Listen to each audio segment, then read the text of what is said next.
So there's something concerning that I've noticed on TikTok that I want to address, and that's the issue of sin. So there's a belief that I've seen quite a couple of people say, which is that we will always be sinners. And I can't say I agree with that. Scripture tells us that all have sinned and fallen short of the glory of the Lord, and that is absolutely true.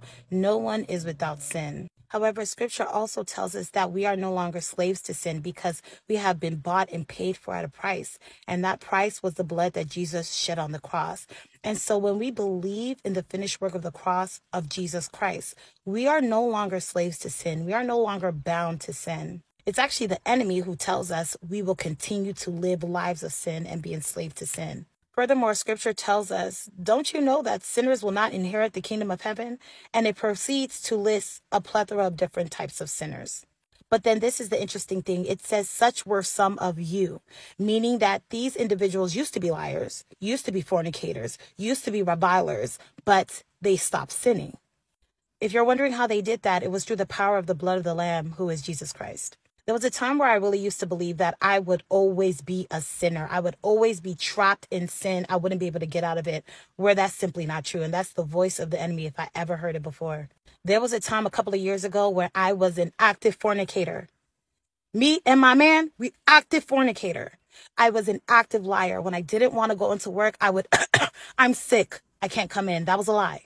But it has been through the grace of God that I'm no longer a fornicator, that I'm no longer out here lying.